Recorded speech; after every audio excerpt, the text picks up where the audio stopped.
तत्कालीन प्रधानमंत्री श्रीमती इंदिरा गांधी ने देश में इमरजेंसी लगाई और बाबा साहब अम्बेडकर द्वारा निर्मित संविधान पर प्रचंड प्रहार किया था। भारत की पहचान पूरी दुनिया में लोकतंत्र की जननी के तौर पर। इसके साथ ही हम उन सभी लोगों की संकल्प शक्ति की सराहना करते हैं। भारत के इतिहास में 25 जून 1975 के उस दिन को हम हमेशा काले अध्याय के रूप में जाना जाएगा। इस दिन मूल्यों को कुचला गया और अभिव्यक्ति की आज़ादी का गला घोटा गया।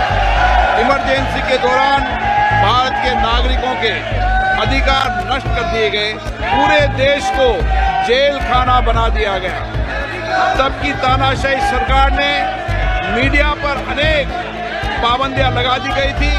कांग्रेस सरकार ने कई ऐसे निर्णय किए जिन्होंने हमारे संविधान की भावनाओं को कुचलने का काम किया। माननीय सदस्यगण, ये सदन 1975 में देश में आपातकाल इमरजेंसी लगाने के निर्णय की कड़े शब्दों में निंदा करता है। इसके साथ ही हम उन सभी लोगों की संकल्प शक्ति की सराहना करते हैं जिन्होंने इमरजेंसी का पुनर्विरोध किया, अभूतपूर्व संघर्ष किया और भारत के लोकतंत्र की रक्षा का दायित्व निभाया। भारत के इतिहास में 25 जून 1975 के उस दिन को हम हमेशा काले अध्याय के रूप में जाना जाएगा। इस दिन तत्कालीन प्रधानमंत्री श्रीमती इंदिरा गांधी ने देश में इमरजेंसी लगाई और बाबा साहब अम्बेडकर द्वारा निर्मित संविधान पर प्रचंड प्रहार किया था। भारत की पहचान पूरी दुनिया में लोकतंत्र की जननी के तौर पर है। भारत में हमेशा लोकतांत्रिक मूल्यों और वाद संवाद का समर्थन हुआ, हमेशा लोकतांत्रिक मूल्यों की सुरक्षा की, उन्हें हमेशा प्रोत्साहित किया गया। ऐसे भारत पर श्रीमती इंदिरा गांधी द्वारा तानाशाही थोप दी गई, भारत के लोकतांत्रिक मूल्यों को कुचला गया और अभिव्यक्ति की आज़ादी का गला घोटा गया। इमरजेंसी के दौरान भारत के नागरिकों के अधिकार नष्ट कर दिए गए, नागरिकों से उनकी आज़ादी छीन ली गई। ये वह दौर था जब विपक्ष के नेताओं को जेल में बंद कर दिया गया, पूरे देश को जेल खाना बना दिया गया। तब की तानाशाही सरकार ने मीडिया पर अनेक पाबंदियां लगा दी गई थी, न्यायपालिका की स्वतंत्रता पर अंकुश लगा दिया गया था। इमरजेंसी का वह समय हमारे देश के इतिहास में अन्याय काल का एक काला खंड था। आपातकाल इमरजेंसी लगाने के बाद उस समय कांग्रेस सरकार ने कई ऐसे निर्णय किए जिन्होंने हमारे संविधान की भावनाओं को कुचलने का काम किया। पूर्व और निर्दयी maintenance of internal secretary act Misa में बदलाव करके कांग्रेस पार्टी ये सुनिश्चित किया कि हमारी अदालतें मीसा के तहत गिरफ्तार लोगों को न्याय नहीं दे पाए।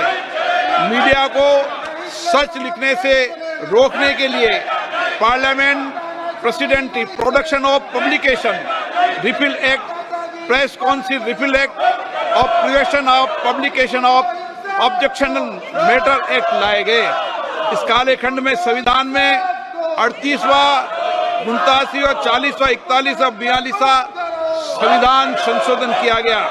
कांग्रेस सरकार द्वारा किए गए संशोधन का लक्ष्य था सारी शक्तियां एक व्यक्ति के पास आ जाए, न्यायपालिका पर नियंत्रण हो, संविधान के मूल सिद्धांत खत्म किए जा सके।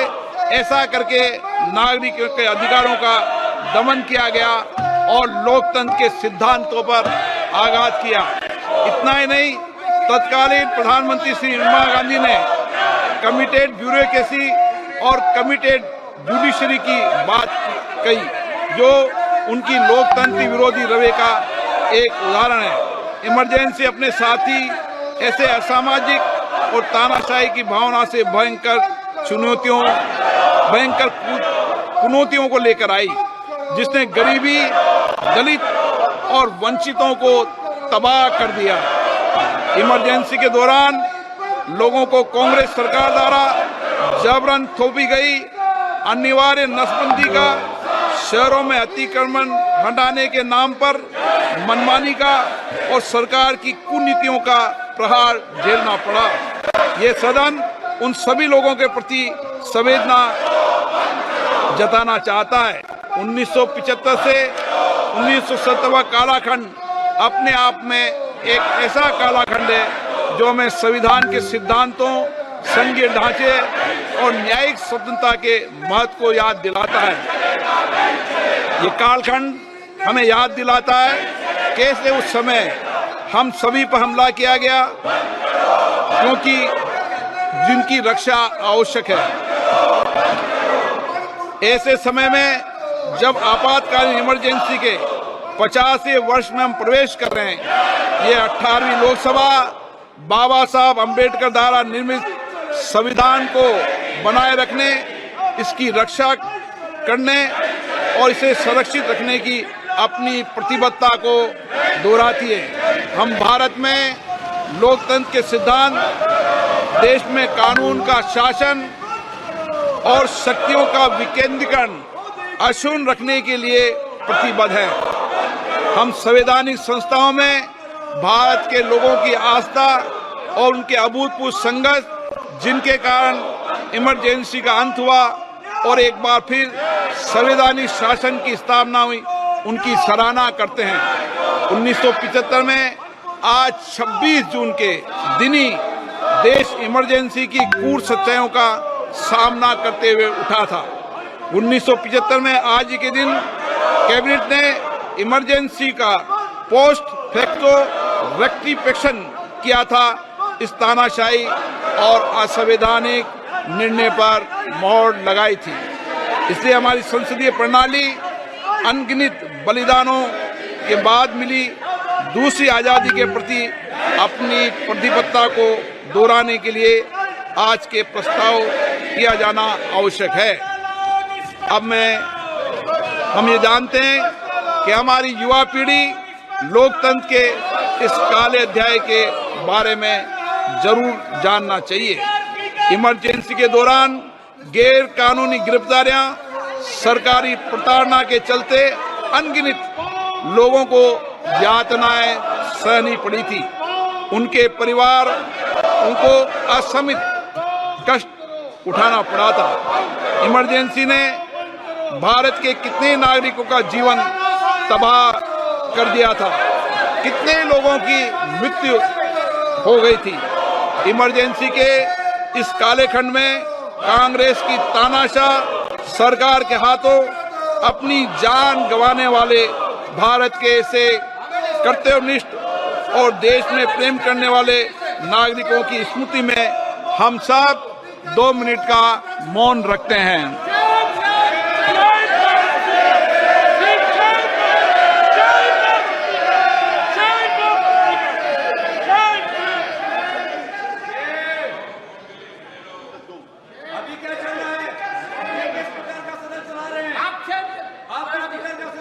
ओम शांति। सभा की कार्रवाई दिनांक 27 जून 2024 को राष्ट्रपति के अभिभाषण की समाप्ति के आधे घंटे के पश्चात के लिए स्थगित की जाती है। तो जैसा कि हमने आपको बताया, देखिए लगातार दूसरी बार ओम बिरला जो है लोकसभा के स्पीकर पद के लिए चुने गए हैं। ध्वनि मत से उनका चुनाव हुआ और एक बार फिर से स्पीकर बने। 17वीं लोकसभा में भी ओम बिरला लोकसभा सदन की जिम्मेदारी संभालते हुए नजर आए थे और 18वीं लोकसभा का जब गठन हुआ उसके बाद भी उन्हें स्पीकर के तौर पर चुना गया। और जब तमाम नेताओं ने अपने शुभकामना संदेश उन्हें दिए और उसके बाद जब ओम बिरला ने बोलना शुरू किया तो इमरजेंसी का जिक्र जैसे ही किया, जैसे ही इंदिरा गांधी का नाम लिया, वैसे ही विपक्ष के नेता खूब हंगामा करने लगे। बने रहेगा इस चीज के साथ। धन्यवाद।